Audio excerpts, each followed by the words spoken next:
Welcome back to another 40 Facts about the 40K universe. I am your host Gersh1, and today we are continuing the Ghazghkull Thraka 40 Facts. Now, I am speaking on behalf of the Sound Alchemist. Unfortunately, he forgot to film the intro and outro part of this, but have no fear, I'm here.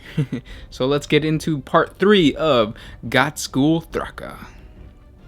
Ghazghkull and his boys explored the bounds of the vast space hulk, finding strange technology, ancient machines from humanity's lost past, and other apparatuses beyond their comprehension. Orc Burna Boys worked with mechs and death skulls to rip apart the space hulk for use for stompas, battle wagons, and battle armor. This removal of metal plates from the space hulk was what allowed the warp entities to re-enter Wordkilla. Several more demonic incursions plagued the journey, and Ghazghkull had to drive out the worst of these warp offenses personally. When the orcs were all by themselves on the space hulk, they fought each other for scrap metal and squigs. There was always an abundance of violent Wa energy, and the orcs thrived and multiplied. Soon, every cranny of the Voidcraft was bursting with more greenskins. A sudden jerk alerted all the orcs on the space hulk that Wordkilla had ripped back into real space. Ghazghkull's voice boomed out of the speakers and down corridors, telling all to prepare for battle as Wordkilla smashed aside defenses and trampled picket ships. The orcs had emerged at the edge of the star system vital to the Imperium, heading straight for the core planet. Before them sprawled the immensity that was Armageddon. Armageddon was an industrial giant. The planet lay roughly 10,000 light-years to the galactic northeast of Terra in the Segmentum Solar. It was a vital node of navigational channels, and its countless manufactorums supplied munitions to the Astra Militarum regiments throughout the Armageddon sector and beyond. No force in the galaxy could now stop Wordkilla from crash landing onto Armageddon.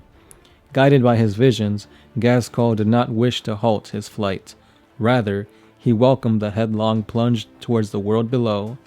Ghazghkull was on a collision course for greatness. Surrounding Imperial fleets, long-ranged missiles and the planet's orbital defense lasers did their best to stave off the inevitable. Their firepower managed to shear away a few chunks of the oncoming space hulk. The deep impact of the landing shook the entire world, and its blast wave caused untold devastation. A cloud of debris shrouded the sun. Hundreds of thousands of orcs were instantly vaporized by the cataclysmic contact of the landing. Their losses, however, were but a tiny fraction on their number. As the shock faded, a few of the orcs realized that they should all have died in that epic crash. Ghazghkull claimed it was the protection of the gods, although the force field projector absorbed the brunt of the impact. Ghazghkull divided his followers into 5 distinct hordes, each under one of his most powerful warlords. These were leaders Ghazghkull had subdued upon Urk, ferocious orcs that had learned by fighting alongside him. With a wave of his power claw, Ghazghkull launched endless columns of orc war machines and living seas of green-skinned infantry onto battle. The Astra Militarum and the planetary defense forces of Armageddon may have been well equipped, but they were wholly unprepared for the waves of violence that swept over their armies. It was clear that the humans underestimated their strategic foes. They had fought orcs before, but these greenskins were different. This was not some petty warlord's assault. This was Ghazghkull. Ghazghkull had beat enough tactics and cunning into the skulls of his commanders that some of it stuck. They easily overwhelmed the Planetary Defense Force legions that advanced out of the planet's Hive cities to contain them. First, the orcs launched assaults to pin the foe in place on the flat ash wastes, while biker mobs and battle wagon brigades raced around to encircle their foes, cutting off their supply lines. Those that made a desperate attempt to break out were met by gun lines. The orcs mowed down anything that moved. Mech gun batteries pummeled the panicked defenders. With the plains cleared, the orcs advanced on the Hive cities, and they were astounded. Built atop sprawling, ash-blown desert wastes, the Hive rose up taller than mountains. These were the great factory cities of the Imperium, the lifeblood of its non-stop war effort. This was industrial might on a scale never before seen by the Orcs. The Imperium's defense of the Hives proved more formidable. The Astra Militarum's numbers were augmented by every regiment available, along with hastily armed citizens. Ghazghkull took one look at Hive Volcanus before vowing boldly that it would fall in 2 solar days' times. Although his hordes were numerous enough to overwhelm the gates, Ghazghkull did not want to waste his strength. He had yet to unleash the full terror of his Gargant big mobs, but he thought that the prodigious firepower should be saved for when it was truly required. Instead, his plan to take the enormous factory city reflected his cunning. The outer barriers were targeted by blitz brigades, armored wedges of battle wagons. The first wave bore rams, and it was their duty to break open the outer walls, using their tracks to carry them over the rubble. The second group of attackers followed in the wake of the smoke-churning orc battle wagons. These were the mobile infantry, mostly goth boys, with mobs of burner boys amongst them. The third wave was composed of scorchas. Their orders were to drive through the breaches and to clear any defenses with sweeping flame. Tractor beams would target the gates as the battle wagons cleared the last trench. Timed correctly, they loaded wagons would be at the top speed just as the doors were ripped off of their hinges. Secondary plans included a Storm Boys airdrop and Stampas with wrecking balls. When the waves of infantry were finally released, they could enter Volcanus at will. Ghazghkull's plan worked almost too well.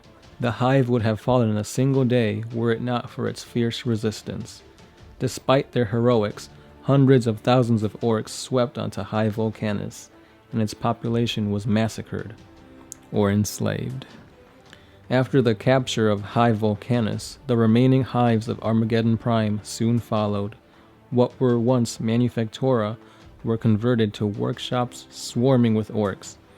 Human slaves were worked to death, stripping their own cities of every scrap or resource that the mechs could use to fuel the green-skin war machine.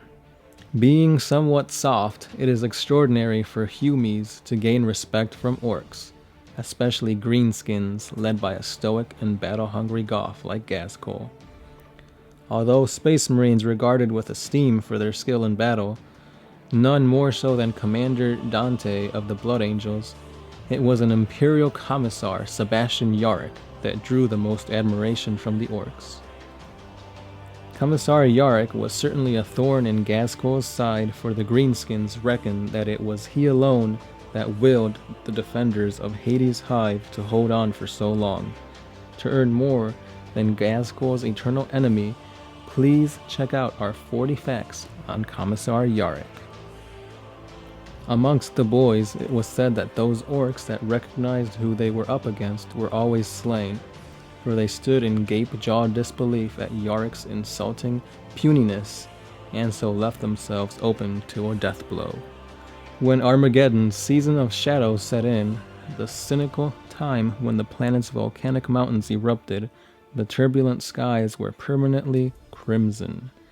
To the orcs, this was another sign of their impending victory. The Wa proceeded southwards towards the heavy populated continent of Armageddon Secundus. To get to Armageddon Secundus, the orcs had to cross a swath of equatorial jungle considered impenetrable by the humans. The swamp region was full of mud pits that could submerge entire armies at a time, and it was filled with ferocious wild beasts. The greenskins reveled in it, attacking the flora and fauna, while the mechs erected pontoon bridges or projected force fields across the sinking bogs.